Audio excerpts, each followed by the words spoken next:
Earthquake shakes Rhodes and Western Turkey. Girl dies. A terrible tragedy. After the earthquake in Rhodes, a 7-year-old girl died after the devastating quake that shook the Greek island on Friday evening. As the child's mother had a panic attack, and in the chaos that ensued, the little one was suddenly crushed to death by a falling shelf. The incident happened in the Drangiana district of Rhodes town. According to the information the newspaper had from the local police, the mother and daughter were in the apartment when the earthquake struck. During the panic that followed, the woman is said to have suffered a panic attack. In the ensuing chaos, the girl is said to have been hit by a falling shelf and seriously injured. An ambulance brought the 7-year-old to the hospital. However, the doctors could not save her life. The terrible drama struck just a day after the first anniversary of the major earthquake in Western Turkey. Back then, 81 people lost their lives in the catastrophic earthquake. Hundreds of buildings collapsed in the cities of Izmir, Aydin, and Manisa, and now this terrible tragedy in Rhodes. As the Morgan Post further reports, there was a total of 4 strong earthquakes on Friday evening.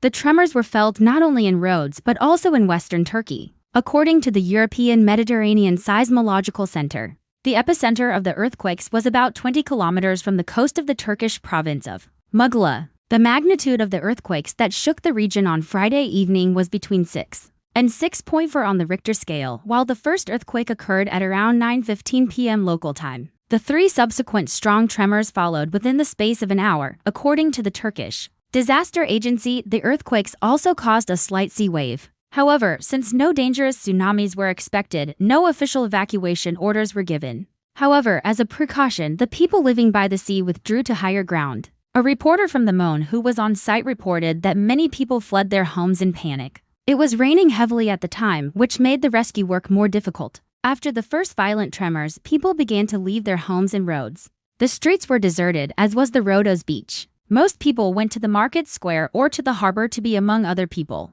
Traffic was also banned there for a period of time because of the heavy rain. The people then huddled together in cafes trying to get some shelter from the elements. It is the second time in a week that a tremor has caused death on the Greek island. On July, a 6.3 magnitude earthquake struck the Dodecanese. At that time, 2 women lost their lives. The 19-year-old was hit by a concrete block that collapsed on her. The 73-year-old died after being hit by a marble panel. What do you think of this tragedy? We're looking forward to your comments. Please also remember to subscribe to our channel.